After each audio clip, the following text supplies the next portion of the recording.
Hello रोवान, welcome to Coachify.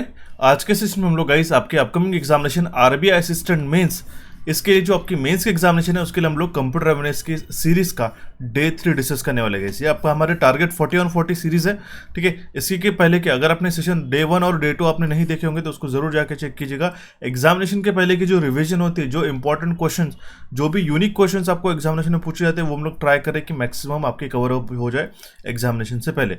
Firstly आपको मैं बताना चाहता हूँ कि इस कंप्यूटर अवेयरनेस एक ऐसा सेक्शन है जहाँ से आपको 40 क्वेश्चन जो है, ठीक है, काफ़ी अच्छी तरीके से आपके अचीव हो सकते हैं। आपको अगर जो बेसिक कॉन्फिडेंस है, बेसिक आपके जो फंडामेंटल्स है इस कंप्यूटर अवेयरनेस से, वो अगर आपके क्लियर होंगे तो ठीक है। अगर हम लोग एक प्रैक्टिकल चीज़ भी हम लोग डिस्कस करते हैं तो 35 प्लस हम लोगों को स्कोर लाना है, ठीक है, कम से कम समय के अंदर, क्योंकि ये काफ़ी गेम चेंजिंग सेक्शन है आपके मेंस के एग्जामिनेशन के लिए। अगर आप सोचते हो तो मल्टीपल एग्जामिनेशन में हमने नोटिस किया है कि ये जो ऐसे छोटे छोटे सेक्शंस रहते हैं, ठीक, जैसे आपको 40 क्वेश्चंस पूछे जा रहे हैं, ये आपको कहीं ना कहीं और एक आपको जो लीड मिलती है एग्जामिनेशन में स्कोर में, ये आपको जरूर दिलाता है। तो आरबीआई असिस्टेंट मेंस के लिए अगर आपको तैयारी कर रहे हो, डेडिकेटेड हो और आपको अच्छी तरीके से एग्जामिनेशन को निकालना है, तो जरूर इस सेशन को अच्छी तरीके से वॉच करना होगा गाइस, ठीक है। और अगर आप फर्स्ट टाइम कोचिफाई को वॉच कर रहे हो, विजिट कर रहे हो, तो आपको हमारे चैनल को सब्सक्राइब करना होगा और इसी तरीके से आपको जो अपडेट्स लाने के लिए नोटिफिकेशन के बेल को क्लिक करके यहाँ पे ऑल पे क्लिक करना होगा। ओके, सो बिना किसी देरी के अभी हम लोग सेशन को शुरू करते हैं।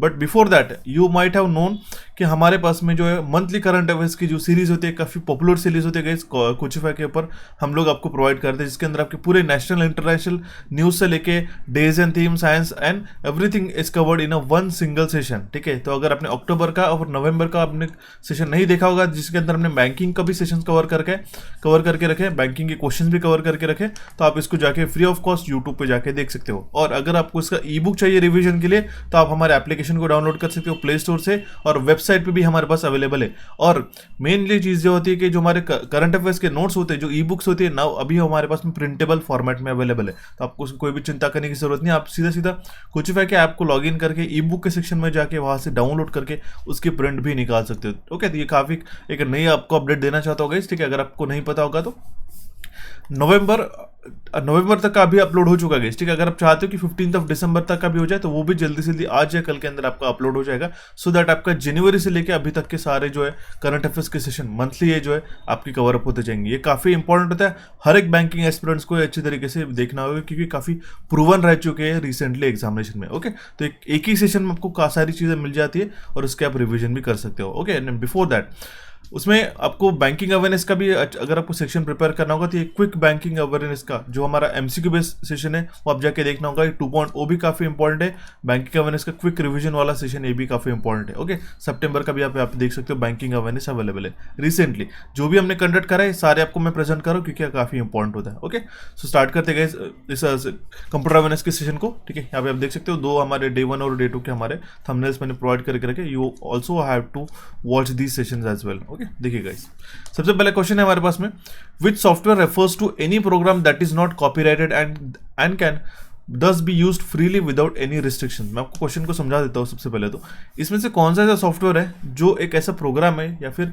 हम लोग कहेंगे कि सॉफ्टवेयर है कोई एक प्रोग्राम को रेफर करता है कि वो कॉपीराइटेड नहीं है, ठीक है। It is not copyrighted. Copyrighted मतलब क्या है कि अगर कोई ओनर है, ठीक है, एक सॉफ्टवेयर जिसने उसको डिजाइन किया, ठीक है, वो उसके जो कॉपीराइट्स के जो ये रहते हैं क्रेडेंशियल है, या फिर हम लोग उसको कह सकते हैं वो एक होल एंड सोल हमारा उसका ओनर रहता है, उस प्रोग्राम को मॉडिफाई करके सेल करने का, या फिर उसकी जो राइट्स होते हैं वो उसके पास होते हैं। अगर कोई दूसरा इंट्रूडर या फिर हम लोग कहेंगे पर्सन उसको सेल करता है या फिर उसको पायरेसी करता है, ठीक है, तो वो कॉपीराइटेड एक्ट में आ जाता है, ठीक है। सो दैट हम लोग इसकी जो है कॉपी बेच नहीं सकते without the prior permission of the owner, ठीक है।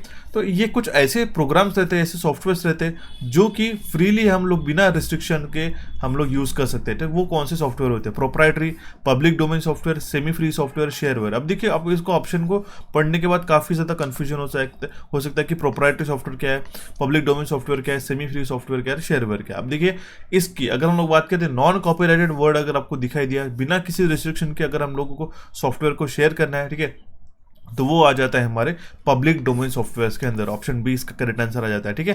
ये देखिए, इसी को हम लोग कहते हैं पब्लिक डोमेन सॉफ्टवेयर, जो कि वो नॉन कॉपीराइटेड सॉफ्टवेयर रहते हैं और हम लोग फ्रीली यूज कर सकते हैं बिना किसी रेस्ट्रिक्शंस के।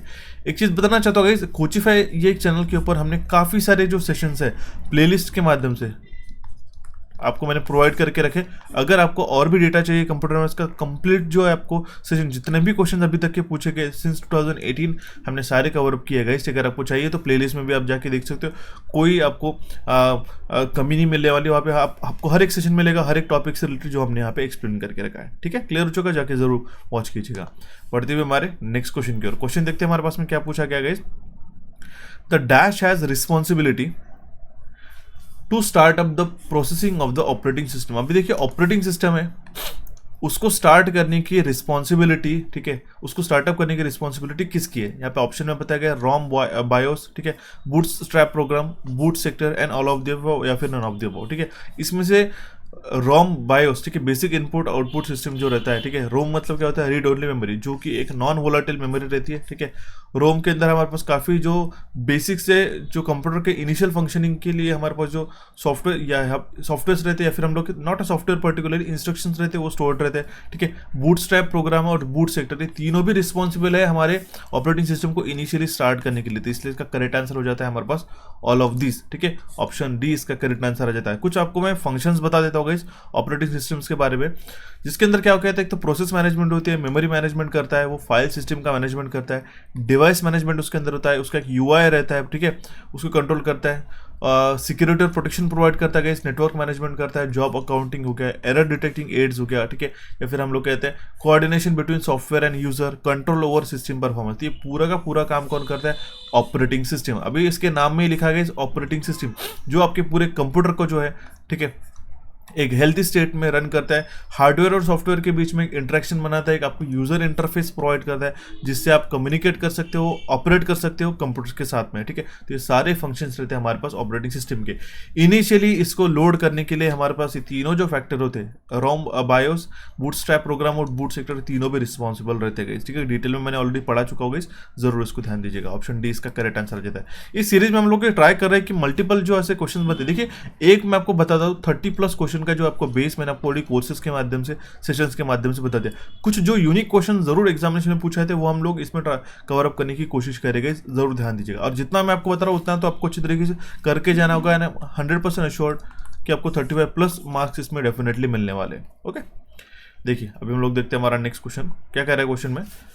Which of the following refers to the means by which any OS or any other program interacts with the user। ठीक है, इसका मतलब क्या है, ये इसमें से कौन सा एक फैक्टर है जिसके कारण जो है कोई भी एक OS जो रहता है हमारा, ठीक है, ऑपरेटिंग सिस्टम जो हम लोग उसको कहते हैं, ठीक है, और कोई भी एक प्रोग्राम होगा वो इंटरेक्ट करता है यूजर के साथ में। यूजर कौन हो आप, ठीक है, एक एंड यूजर आप हो। ठीक है, अगर आपको जो है एक प्रोग्राम के साथ में इंटरेक्ट करना है, ठीक है, तो आपको क्या लगेगा, आपको लगेगा गाइस उसका यूजर इंटरफेस। क्यों कह रहा हूं मैं आपके, अगर आपको यहाँ पे जैसे कलरफुल आपको आइकॉन्स ना दिखते हुए, अगर आपको इसमें कमांड, हर एक इसमें कमांड टाइप का करनी रहती थी, ठीक है, जैसे कि डिस्क ऑपरेटिंग सिस्टम में होता है, पूरी ब्लैक स्क्रीन रहती है और आप आपको पूरी कमांड लिखनी रहती है, तो क्या वो आपका यूजर इंटरफेस सही रहेगा कि नहीं, या फिर आप ये इंटरफेस को प्रेफर करोगे जहाँ पे आइकॉन को क्लिक कर रहे हो तो ओपन कर रहे हो। अगर आप यहाँ पे आइकॉन को क्लिक करना ईजी है, अगर आप ऐसा लिखते हो कि ओपन व्हाट्सएप, ठीक है, ओपन फाइल मैनेजर, ये इतना अगर आपको टाइप करने के लिए टाइम लग रहा है, या फिर आपको इस तरीके से अगर आपको इंटरफेस है, तो क्या वो प्रेफरेबल रहेगा कि नहीं, वो बिल्कुल भी प्रेफरेबल नहीं रहेगा। तो जो एक प्रोग्राम रहता है, ठीक है, या फिर जो हम लोग कहेंगे कि जो इंटरफेस रहता है, वही हमारा एक बीच का एक मीडिएटर रहता है, जो ऑपरेटिंग सिस्टम और एक यूजर के बीच में एक इंटरेक्टिविटी बढ़ाता है। ठीक है, ओके, और इसी को एक इंटरफेस प्रोवाइड करता है। क्लियर हो चुका गाइस, यहाँ पे जो नीचे रहता है गाइस उसको हम लोग टास्क बार कहते हैं। ठीक है, जो भी हम लोग एप्लीकेशन को मिनिमाइज करके रखते हैं, या फिर जो एक्टिव ऑनगोइंग एप्लीकेशन रहते हैं, वो आपको यहाँ पे टास्क बार पे दिखाई देते हैं। ये क्वेश्चन भी पूछा जाता है, ठीक है, ध्यान दीजिएगा। और यहाँ पे जो ब्लैंक स्क्रीन दिखाई जाती है, वो इसका रहता है हमारा डेस्कटॉप बैकग्राउंड, या फिर हम लोग उसको कहते हैं वॉलपेपर। क्लियर हो चुका, ऑप्शन डी इसका करेक्ट आंसर आ जाता है। पढ़ते हैं हमारा नेक्स्ट क्वेश्चन की ओर गाइस। देखिए क्वेश्चन क्या है, when you boot the PC then, ठीक है, जब भी हम लोग पीसी को बूट करते हैं उस केस में क्या होता है। ठीक है, ऑप्शन है हमारे पास में, parts of operating system are copied from the disk to memory. ठीक है, कुछ जो ऑपरेटिंग सिस्टम का पार्ट है वो कॉपी होता है डिस्क से मेमोरी में। ठीक है, डिस्क मतलब कौन सी होगी, वो आपकी इधर HDD होगी, या फिर आजकल के ज़माने में जो रिसेंट में चल रहा है सॉलिड स्टेट ड्राइव हो गया। ठीक है, उससे जो डेटा है मेमोरी में लोड होता है, जिसके कारण जो है ऑपरेटिंग सिस्टम लोड होने में मदद मिलती है क्विकली। क्लियर हो चुका, ऑप्शन ए इसका करेक्ट आंसर आ जाता है। छोटा सा मैं आपको टास्क दे रहा हूँ, अब मुझे बताइए HDD या फिर SSD में से कौन सा सबसे ज़्यादा फास्टर है। ठीक है, बताइएगा कमेंट बॉक्स में। ओके, बढ़ती हुई हमारे नेक्स्ट क्वेश्चन की ओर। क्वेश्चन क्या करें, अ स्मॉल एरो और a blinking symbol on a desktop is called as, एक स्मॉल एरो या फिर एक ब्लिंकिंग सिंबल को हम लोग क्या कहते हैं डेस्कटॉप के ऊपर, माउस, लोगो, हैंड, कर्सर या फिर पाम। काफी सारे स्टूडेंट्स को एरो वगैरह अगर यहाँ पे ऐसा ऑप्शन रहता ना, ठीक है, तो मैं आपको जरूर कह रहा था इन तीनों ऑप्शन में तो नहीं, लेकिन आप ऑप्शन डी और ऑप्शन जो ई है उसमें काफी ज़्यादा कंफ्यूजन रह सकते थे, क्रिएट हो सकता था आपके इसमें, मैं बताना चाहता हूँ। ठीक है, अब देखिए ये जो स्मॉल एरो रहता है या फिर ब्लिंकिंग सिंबल रहता है उसको हम लोग कहते हैं कर्सर, ऑप्शन डी इसका करेक्ट आंसर रह जाता है। ठीक है, it is not a called as arrow, इसको हम लोग कहते हैं कर्सर, अगर हम लोग प्रॉपर टेक्निकल लैंग्वेज में जाते हैं। ठीक है, तो इसी तरीके से काफी सिली मिस्टेक्स होती है एग्जामिनेशन में, जो हम लोग डे टू डे लाइफ में इंटरेक्ट करते हैं उसी से क्वेश्चन बनते गए, नॉट इन पर्टिकुलर कहीं आपको एक्स्ट्रा आपको पढ़ने की जरूरत रहती है करके। ठीक है, जो मैं आपको डेटा प्रोवाइड करके रहता हूँ, जैसे कि माइक्रोसॉफ्ट ऑफिस के ऊपर क्वेश्चन बनते हैं, ये सारे आपको तैयारी करके जाना होगा जरूर। ओके, ऑप्शन डी इसका करेक्ट आंसर आ जाता है। Next question is which of the following refers to the rectangular area for displaying information and running programs. ठीक है, इसमें से एक कौन सा जो है ऑप्शन है इसका करेक्ट आंसर आ जाएगा जो हमें रनिंग प्रोग्राम या फिर हमारे पास जो इन्फॉर्मेशन है उसको डिस्प्ले करने के लिए मदद करता है, तो वो होता है हमारा guys window. Option already declare था ये, ऑप्शन डी इसका करेक्ट आंसर। अब देखिए ये होता है हमारे पास विंडो। ठीक है, विंडो मतलब कि क्या, एक कोई भी हमारा एक हम लोग एक इंटरफेस या फिर हम लोग कहेंगे कि एक रेक्टेंगुलर बॉक्स, ये जैसे हमारे पास बॉक्स ओपन होता है, कभी भी आपने देखा होगा, तो ये क्या होता है, एक ये हमारा विंडो ओपन होता है गाइस। ठीक है, उसके अंदर हमारे पास में फाइल मेन्यू बार रहता है, टाइटल बार रहता है, मिनिमाइज मैक्सिमाइज की बटन्स रहती है, टूल बार्स रहते हैं, वर्टिकल स्क्रॉल बार रहता है जिसके हम लोग स्क्रॉल करते हैं वर्टिकली, हॉरिजॉन्टल रहता है सो दैट हॉरिजॉन्टली स्क्रॉल कर सके। ठीक है, स्टेटस बार रहता है। ठीक है, रिसाइज कॉर्नर रहते हैं, कॉर्नर में इसको क्या करते हैं, रिसाइज करते गए। ठीक है, इसको छोटा या हम लोग बड़ा कर सकते हैं। क्लियर हो चुका, ये हमारा रहता है विंडो, ऑप्शन डी इसका करेक्ट आंसर आ जाता है। ठीक है, बढ़ते हुए हमारे नेक्स्ट क्वेश्चन की ओर गए। इस क्वेश्चन देखिए क्या कह रहा है, which of the following menu types is also called as a drop down menu.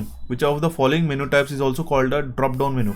Drop down menu को हम लोग क्या कहते हैं, ठीक है, उसको हम लोग पुल डाउन मेन्यू भी कहते हैं। ऑप्शन ए इसका करेक्ट आंसर है। देखिए ये होता है पुल डाउन मेन्यू। अब देखिए मैं आपको जो बता रहा हूँ, ये स्टेटमेंट आपको इस तरीके से एज इट इज ना देखने को मिले, लेकिन जो कॉन्टेक्स्ट रहता है वो इसी तरीके से पूछा जाता है, तो आप ध्यान दीजिएगा। ठीक है, कभी भी आप ऐसे ऑप्शन को, ऐसे कोई बॉक्स को सिलेक्ट करते हैं, उसको हम लोग कहते हैं, यहाँ पे जो मेन्यू अपीयर होता है उसको हम लोग कहते हैं ड्रॉप डाउन मेन्यू या फिर पुल डाउन मेन्यू। ठीक है, यहाँ पे क्लिक करते हैं तो ये सारे ऑप्शंस आपको जो ओपन होते हैं ना, उसी को हम लोग कहते हैं पुल डाउन या फिर ड्रॉप डाउन मेन्यू। क्लियर हो चुका, ऑप्शन डी इसका करेक्ट आंसर आ जाएगा। नेक्स्ट क्वेश्चन है गाइस, क्या कह रहा है, file dash shrinks the size of a file so it requires less storage space. ठीक है, फाइल कॉम्प्रेशन का मतलब क्या होता है, ठीक है, एक फाइल को जो है हम लोग उसके जो है रिडंडेंट फाइल्स जो रहते हैं, सेक्टर्स रहते हैं, उसको हम लोग कॉम्प्रेस करते हैं सो दैट उसकी जो फाइल की साइज है वो हमारे रिड्यूस हो सके। क्लियर हो चुका गाइस, ऑप्शन डी इसका करेक्ट आंसर आ जाता है। Okay, option D will be the correct answer in this case. अब देखिए यहाँ पे जो 50 KB का एक फाइल है उसको यहाँ पे 20 KB पे रिसाइज हो रहा है, ये फाइल कॉम्प्रेशन होता है। जब भी आप उसको डिक्रिप्ट करोगे या फिर अनकॉम्प्रेस करोगे, ठीक है, तो उस केस में क्या होता है, उसकी जो फाइल की जो ओरिजिनल साइज है वो रिटेन हो जाती है। ये तो ये फाइल कॉम्प्रेशन का एक मैंने आपको क्वेश्चन एंड में पूछा भी है, हालांकि उसको जरूर आप उसका आंसर कीजिएगा। ठीक है, ऑप्शन डी इसका करेक्ट आंसर आ जाता है। सिंपल सा क्वेश्चन था। नेक्स्ट क्वेश्चन कह रहा है, to restart the computer the following combination of key is use. ठीक है, अगर हमें कंप्यूटर को रिस्टार्ट करना होगा तो उस केस में कौन सी शॉर्टकट की का इस्तेमाल करेंगे, control plus delete, delete plus control, back space plus control, escape plus control, insert plus escape, control alt plus delete. ठीक है, तो ये हमारी कमांड जो है कंट्रोल अल्ट प्लस डिलीट। ठीक है, ये हम लोग शॉर्टकट के इस्तेमाल करके जो है एक ब्लैक स्क्रीन आ जाती है अभी विंडोज 11 में, हालांकि वहाँ पे रिस्टार्ट का ऑप्शन आ जाता है, या फिर प्रीवियस इसमें डायरेक्टली हम लोग रिस्टार्ट कर सकते थे। क्लियर हो चुका, ऑप्शन डी, ऑप्शन ई इसका करेक्ट आंसर आ जाता है। ये शॉर्टकट की काफ़ी एग्जाम में पूछे गए, इसलिए मैंने आपको मेंशन कर रहा हूँ। ठीक है, नेक्स्ट क्वेश्चन आता है हमारे पास में, which key combination enables you to switch between the loaded programs. अभी इसका मतलब क्या है, अगर आपने 2-3 प्रोग्राम्स ओपन करके रखे हैं, ठीक है, तो उसके बीच में आपको स्विच करना होगा, तो कौन सी शॉर्टकट की का इस्तेमाल करेंगे हम लोग, तो उस केस में हम लोग अल्ट प्लस टैब का ये जो शॉर्टकट की है इसका इस्तेमाल करते हैं, सो दैट हम लोग मल्टीपल जो विंडोज है उसके बीच में स्विच कर सके। क्लियर हो चुका guys, option B will be the correct answer in this case. पढ़ते हुए हमारे नेक्स्ट क्वेश्चन की ओर, क्या कह रहा है क्वेश्चन हमारे पास में, अल्ट प्लस F4 शॉर्टकट की। देखिए alt plus F4 shortcut key का हम लोग कहाँ पे इस्तेमाल करते हैं, ऐसा पूछा गया। Okay, it is use to dash the active window. इसका मतलब क्या है, अल्ट प्लस F4 का अगर हम लोग ये शॉर्टकट की का इस्तेमाल करेंगे तो जो हमारा एक्टिव विंडो है उसको हम लोग क्लोज कर सकेंगे। ऑप्शन डी इसका यहाँ पे करेक्ट आंसर हो जाता है। ठीक है, अल्ट प्लस F4, ये जो भी मैं आपको कमांड दे रहा हूँ आपके लिए आज का टास्क रहेगा, ठीक है, उसको नोट डाउन करके आप, आपके पास अगर आप लैपटॉप होगा तो जरूर इसको यूटिलाइज करके देखिएगा। इस सेशन को आपको फिर से देखने की जरूरत नहीं रहेगी। आपको एग्जामिनेशन में भी अगर पूछा जाता है तो भी आप इसको रिटेन कर सकते हो और आंसर मार्क कर पाओगे। क्लियर हो चुका गाइस। नेक्स्ट क्वेश्चन की ओर बढ़ने से पहले बताना चाहता हूं गाइस, अगर आप आरबीआई असिस्टेंट मेंस के लिए डेडिकेटेड हो और आपको 100% 40 ऑन 40 लाने की जिद है, ठीक है, तो जरूर इस कोर्स को, कंप्यूटर एक्सप्रेस कोर्स को ज्वाइन कीजिएगा गाइस। सारे टॉपिक 7 से 8 सेशन के अंदर आपके कवर अप होते जाएंगे। नॉट नेसेसरीली आपको मल्टीपल 20 से 25 सेशन देखने होंगे, लेकिन एक जो एक्सप्रेस कोर्स है काफी प्रूवन रह चुका है आरआरबीज के एग्जामिनेशन में और प्रीवियस साल के आरबीआई के एग्जामिनेशन में। वहां पे आपको सारे टॉपिक्स को एक ही एक्सप्रेस कोर्स के अंदर आपके कवर अप होते जाएंगे, तो जरूर ज्वाइन कीजिएगा। कूपन कोड एक्टिव हमने करके रखा है स्पीड 50, इसको आप एनरोल कीजिएगा। पूरे साल भर के वैलिडिटी के साथ आप इसकी अच्छी तरीके से तैयारी कर सकते हो, ठीक है। कॉम्पिटेटिव एग्जाम्स के लिए और आरबीआई आरआरबीज के एग्जामिनेशन के लिए जरूर आपको यूजफुल रहेगा। जो एग्जामिनेशन के आखिरी दिनों में पढ़ते हैं उनके लिए तो काफी ये ब्रह्मास्त्र ही है। ओके, इसको आपको कहाँ से ज्वाइन करना होगा, कोचिफाई के ऐप को आप प्ले स्टोर से डाउनलोड कर सकते हो। अगर आपके पास आईफोन है, iOS डिवाइस यूज करते हैं तो उसके भी लिंक हमारे पास अवेलेबल है, जरूर पूछ लीजिएगा। ओके, और साथ साथ अगर आपको अपकमिंग एग्जामिनेशन के लिए, बैंकिंग एग्जामिनेशन के लिए प्रिपेयर करना होगा तो आप क्वांटिटेटिव एप्टीट्यूड, लॉजिकल रीजनिंग और इंग्लिश का हमारा 3-in-1 कॉम्प्रहेंसिव कोर्स को ज्वाइन कर सकते हो। उसका हमने कूपन कोड बैंक 60 आपको दे के रखा है, जिसका जो फाइनल प्राइस निकल के आता है 599 रुपीज़ में आपको इसको एनरोल करना होगा पूरे साल भर के लिए वैलिडिटी के साथ में, जिसके अंदर आपका quantitative aptitude, logical reasoning and English in तीनों का प्रैक्टिस हो जाता है, ठीक है। तीनों की वीडियो सेशन हमने यहाँ पे अपलोड करके रखे हैं, ठीक है। क्लियर हो चुका, जरूर ज्वाइन कीजिएगा। अभी हम लोग बढ़ते हैं हमारे नेक्स्ट क्वेश्चन की ओर। देखिए क्वेश्चन क्या कर रहा है, which shortcut key is use to minimize all the windows, minimize और मैक्सिमाइज, ठीक है। मिनिमाइज करना मतलब क्या होता है, ये एक कोई भी विंडो होता है, ठीक है, इसको हम लोग टास्क बार में मिनिमाइज कर देते। मिनिमाइज करते मतलब क्या, इसको बैकग्राउंड में रन करते हैं, तो उसके लिए विंडोज की प्लस एम का अगर हम लोग शॉर्टकट की यूज करते हैं तो उसको हम लोग मिनिमाइज करते हैं। अब देखिए मिनिमाइज, मैक्सिमाइज और क्लोज ये कहाँ पे रहता है, ये रहता है हमारे पास टॉप राइट कॉर्नर में, यहाँ पे रहते हैं। क्लियर है, यहाँ पे। अब एग्जामिनेशन में क्या होता है, एक अभी हमने देखा था कि ऐसा ये क्वेश्चन आपको पूछा गया था और ये बटन कौन सी है, मिनिमाइज की है, मैक्सिमाइज की है, क्लोज की है, ऐसे आपको ऑप्शन पूछे गए थे। तो आपको ये पता होना चाहिए, यहाँ पे आपको जो सेंटर का आपको लोगो दिखाई दे रहा है ये हमारे पास मैक्सिमाइज का होता है, ऐसा डैश जो है, ठीक है, हाइफन जैसा जो दिखाई दे रहा है ये मिनिमाइज का होता है, और क्लोज का काफी सिग्निफिकेंट ये क्रॉस। ऑप्शन बी यहाँ पे हमारा करेक्ट आंसर निकल के आता है, ठीक है गाइस। बढ़ते हुए हमारे नेक्स्ट क्वेश्चन की ओर। क्वेश्चन क्या कह रहा है हमारे पास, which of the following option is used to display the information such as title, page number of the document. Question में क्या कह रहा है, इसमें से कौन सा ऑप्शन हम लोग यूज करेंगे टू डिस्प्ले द इन्फॉर्मेशन, जैसे कि टाइटल हो गया, पेज नंबर हो गया, ठीक है, डॉक्यूमेंट का। उसके लिए हम लोग हेडर और फुटर का इस्तेमाल करते हैं, हेडर और फुटर का इस्तेमाल करते हैं। ऑप्शन ई इसका यहाँ पे करेक्ट आंसर आ जाता है। देखिए हेडर और फुटर में क्या होता है, ओके, ये हम लोग वर्ड फाइल, वर्ड पेज के ऊपर, ठीक है, कोई भी हो गया, जो अपर सेक्शन रहता है यहाँ पे हम लोग कुछ स्पेस छोड़ते हैं और यहाँ पे जो बॉटम सेक्शन रहता है वहाँ पे कुछ स्पेस छोड़ते हैं, ठीक है। यहाँ पे हम लोग इधर एक तो हम लोग पेज नंबर ऐड कर सकते हैं, यहाँ पे डेट ऐड कर सकते हैं, कुछ यहाँ पे इंडेक्सिंग ऐड करना है तो हम लोग हेडर और फुटर के माध्यम से हम लोग कर सकते हैं, ठीक है। काफी इंपॉर्टेंट होता है, सिग्निफिकेंट है। ऑप्शन ई इसका करेक्ट आंसर आ जाता है, ठीक है। बढ़ते हुए हमारे नेक्स्ट क्वेश्चन की ओर। क्वेश्चन क्या कह रहे हैं, the bar at the top of the window that bears the name of the window is known as, bears the name मतलब कि क्या होता है, एक ऐसा जो टाइटल बार रहता है, ठीक है, जहाँ पे उसका टाइटल लिखा रहता है उसी को हम लोग कहते हैं टाइटल बार रहता है। अब आंसर मैंने बोलते बोलते बता दिया आपको, ठीक है। यहाँ पे जो टाइटल बार रहता है उसके अंदर जो विंडो ओपन है उसका नाम ओपन रहता है, ठीक है, नाम मेंशन रहता है, ठीक है, जैसे कि टेक्स्ट पैड डैश डॉक्यूमेंट ये लिखा है तो ये हमारा टाइटल बार हो गया। ओके, ऑप्शन डी इसका करेक्ट आंसर आ जाता है गाइस। काफ़ी सारे क्वेश्चन होते गए इसमें, हमारे पास में काफ़ी डेटा अवेलेबल है, प्लेलिस्ट के माध्यम से हो गया, ठीक है, और कोर्सेज के माध्यम से हो गया। आपको सिर्फ देखना है और आपको जो अगर आपको दिक्कत जा रही है कोई भी टॉपिक में तो कमेंट बॉक्स में ज़रूर कमेंट कीजिएगा, मैं आपको डेफिनेटली ट्राई करूँगा कि आपको हेल्प करा सकूँ, ठीक है। अगर आपके आरबीआई की एग्जामिनेशन है तो उसके लिए अगर आपको बिल्कुल भी रिस्क नहीं लेना है तो ज़रूर हमसे कम्युनिकेट करिएगा, ठीक है। ऑप्शन डी इसका करेक्ट आंसर आ जाता है। बढ़ते हुए हमारा नेक्स्ट क्वेश्चन की ओर। क्वेश्चन क्या कह रहा है, बोल्ड, इटैलिक्स एंड रेगुलर ये क्या होता है, फंट स्टाइल होता है, इफेक्ट होता है, वर्ड आर्ट होते हैं, फिर टेक्स्ट इफेक्ट होते हैं, ठीक है। तो जो बोल्ड, इटैलिक और रेगुलर ये फंट स्टाइल्स रहते हैं गाइस, ठीक है, फंट इफेक्ट नहीं। ऑप्शन ए इसका करेक्ट आंसर आ जाता है। ऐसे ही क्वेश्चन में सिली मिस्टेक्स हो के आती है। देखिए कोई भी आपको फंट को, ये हमारा नॉर्मल फंट है, इसको हमने बोल्ड किया Ctrl+V शॉर्टकट की यूज़ करके, ठीक है, तो ये हमारा बोल्ड हो गया। इटैलिक्स में हमारे पास हम लोग इस तरीके से लिखते हैं, ठीक है, ये रेगुलर हो गया फंट इस तरीके। तो ये क्या होते हैं हमारे पास में, ये हो गया हमारे पास से फंट स्टाइल। क्लियर है, ऑप्शन ए इसका करेक्ट आंसर आ जाता है। सो बढ़ते हुए हमारे नेक्स्ट क्वेश्चन की ओर। क्वेश्चन क्या कह रहा है, पोर्ट्रेट्स एंड लैंडस्केप्स आ रहा है, ठीक है, और पोर्ट्रेट और लैंडस्केप ये क्या होता है, ये हमारे एक पेज ओरिएंटेशन होता है गाइस, ठीक है, पेज ओरिएंटेशन, ना कि पेपर साइज और पेपर लेआउट। बिल्कुल भी मार करके मत आना। हमने 3 एस्पिरेंट्स के ऐसे पेपर देखे थे रिसेंटली कि जो हमारे आंसर में ये उन्होंने पेज लेआउट मार्क करके आया, ठीक है। तो मैं आपको ये गलतियां कह रहा हूँ कि ये जो छोटी छोटी सिली मिस्टेक जो है आपको काफ़ी भारी पड़ सकती है, हालांकि क्वेश्चन काफ़ी आसान है, ठीक है। तो ये जो पेज ओरिएंटेशन रहता है ये बताता है हमें ये हमारा पेज पोर्ट्रेट में या फिर लैंडस्केप में। लैंडस्केप में मतलब क्या है कि जो उसकी हॉरिजॉन्टल ओरिएंटेशन है क्या रहेगा हमारे पास में हॉरिजॉन्टल, पोर्ट्रेट में कुछ इस तरीके से वर्टिकल रहता है। काफ़ी सिंपल है, पोर्ट्रेट और लैंडस्केप वगैरह क्वेश्चन आते हैं तो आप आसानी से मार्कअप कर पाओगे, ठीक है।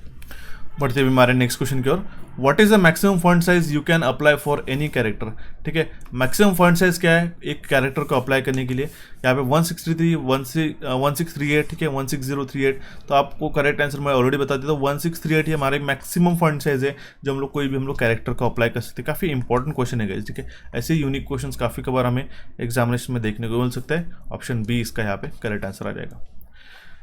Next question is, in a word what combination of a key do you press to delete a word to right of the cursor, ठीक है। इंपॉर्टेंट क्वेश्चन है आज के सेशन में मैं बताऊंगा, ठीक है।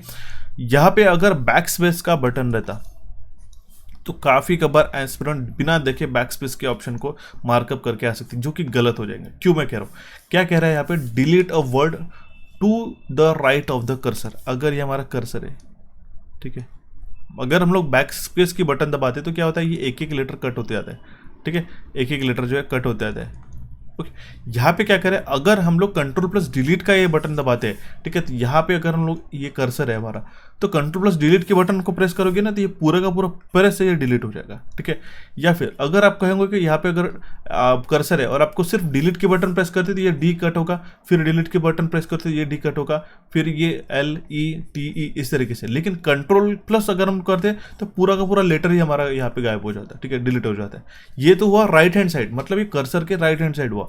अगर आपको कर्सर के लेफ्ट हैंड साइड की बात कर रहे हैं, ठीक है, यहाँ पे कर्सर है हमारा, ठीक है, यहाँ पे कर्सर एक सेंटर में आप समझिएगा, ठीक है, यहाँ पे कर्सर है। अगर आप सिर्फ बैक स्पेस की बटन दबाते हो तो यू कट होगा, फिर O, फिर Y, ठीक है। अगर आप कंट्रोल प्लस बैक स्पेस बताते हो तो पूरा का पूरा लेटर कट हो जाता है। मतलब कि क्या है, कंट्रोल प्लस बैक स्पेस अगर आप शॉर्टकट की यूज करें, शिफ्ट नहीं गए, मैं आपको लिख देता हूँ कंट्रोल प्लस बैक स्पेस, ठीक है, तो जो कर्सर के लेफ्ट हैंड साइड वाला पूरा लेटर कट हो जाता है, ठीक है। अगर कंट्रोल प्लस डिलीट प्रेस करते हो तो कर्सर के राइट हैंड साइड वाला डिलीट हो जाता है। दोनों ऑप्शन आपको ध्यान में रखने लगे, कंफ्यूज नहीं होना है, ठीक है। होता क्या है, ऐसे ही सिली मिस्टेक्स होती है इस क्वेश्चन में, कुछ पूछा जाता है घुमा फिरा के, तो आपको एग्जामिनेशन में काफी कंफ्यूजन क्रिएट करते हैं। क्लियर हो चुका, ऑप्शन ए इसका करेक्ट आंसर आ जाता है। बढ़ते हुए हमारे नेक्स्ट क्वेश्चन की ओर गाइस, क्वेश्चन काफी सिंपल है और काफी बार पूछा गया है। The key F12 opens a dash, ठीक है। ये जो F12 की जो है ये क्या ओपन करती है, ये as a save as dialog box open करती है। अब देखिए सेव एज क्या होता है, आप कोई भी फाइल को ओपन करके रखे हो, ठीक है, इसको आपने सेव करके रखा है या फिर प्री सेव्ड फाइल है आपकी, ठीक है, ओपन किया आपने। अगर आप इसमें चेंजेस कर रहे हो, ठीक है, सेव कर रहे हो कंट्रोल प्लस S इस शॉर्टकट की का इस्तेमाल करके आप सेव करें, लेकिन at some point of time आपको ये कॉपी, ठीक है, ये कॉपी जो है एज अ सेम कॉपी रख के दूसरे कॉपी में आपको वर्कअप करना शुरू करना है without changing the values from the previous slide. समझ रहे हो मतलब कि क्या होता है, एक फाइल अगर आप इसमें वर्क कर रहे हो, इसी के डुप्लीकेट फाइल अगर आपको क्रिएट करना है सेम कंटेंट के साथ में, और वहाँ पे अगर आपको एडिट करना शुरू करना है तो उस केस में हम लोग सेव एज का डायलॉग बॉक्स यूज करते हैं। देखिए सेव और सेव एज में डिफरेंट होता है। सेम फाइल को हम लोग सेव करके थे, इसकी मान लो हम लोग मल्टीपल कॉपीज क्रिएट करें, इसको सेव एज का ये जो डायलॉग बॉक्स होता है उसी को हम लोग क्या कर सकते हैं, सेम फाइल को हम लोग दूसरे नाम से सेव कर सकते हैं, ठीक है, सेव एज। ओके, ये दूसरे नाम से सेव हो जाएगा, ये तो फाइल रहेगी लेकिन ये फाइल भी आपकी सेव हो जाएगी सेम डेटा के साथ में, ठीक है। तो इस शॉर्टकट की को ये जो F12 ये जो फंक्शन की इसका इस्तेमाल करके सेव एक्स के डायलॉग बॉक्स को ओपन कर सकते हैं। ये डायलॉग बॉक्स मतलब क्या होता है, ये डायलॉग बॉक्स मतलब क्या है, ऐसा कोई भी अब छोटा सा पॉपअप होता है ना ओपन, विंडो के और एक्स्ट्रा आपको जो ऐसा ऊपर एक छोटा सा बॉक्स ओपन होता है ना, जिसे आप ओपन करते हो, सेव एज करते हो, ठीक है, सेव कर देते हो, ऐसा छोटा सा बॉक्स ओपन होता है, उसको हम लोग कहते हैं डायलॉग बॉक्स। क्लियर हो चुका, ऑप्शन ए इसका करेक्ट आंसर आ जाता है, ठीक है। नेक्स्ट क्वेश्चन है, the worksheet names appear on the tabs at the dash of the workbook. मतलब क्या कह रहे हैं, वर्कबुक के कौन से विंडो पे जो वर्कशीट नेम अपीयर होता है तो हमारे बॉटम कॉर्नर पे होता है, ठीक है, ध्यान दीजिएगा। ऑप्शन ए इसका, ऑप्शन बी इसका करेक्ट आंसर रहता है, बॉटम पे आता है वर्कशीट के नेम। क्लियर हो चुका, ऑप्शन बी यहाँ पे करेक्ट आंसर आ जाता है। ये था हमारा कंप्लीट सेशन गाइस आज का। आपको सेशन कैसा लगा जरूर बताइएगा। नेक्स्ट सेशन के लिए छोटा सा क्वेश्चन ड्रॉप करके जा रहा हूँ। Name any file corporation software available in the Windows. इसका आपको जो है एक रिसर्च करके आप मुझे कमेंट बॉक्स में कमेंट कर सकते हो उसका करेक्ट आंसर। हम लोग मिलेंगे नेक्स्ट सेशन के अंदर, तब हम लोग इसको जरूर डिस्कस कर लेंगे, ठीक है। So thank you for watching this session guys. Session पसंद आए तो हमारे चैनल कोचिफाई को यहाँ पे क्लिक करके सब्सक्राइब कर सकते हो गाइस। एप्लीकेशन को डाउनलोड करना होगा तो यहाँ पे क्लिक करके डाउनलोड करना होगा। हमारे टेलीग्राम चैनल से जुड़े रहेगा। प्रीवियस सेशन को अगर आपको देखना होगा तो यहाँ पे क्लिक करके देख सकते हो। काफी इंपॉर्टेंट सेशन है, दोस्तों के साथ भी शेयर कीजिएगा। So thank you for watching this session. Have a nice day. मिलती है हमारे नेक्स्ट सेशन में जल्दी से जल्दी।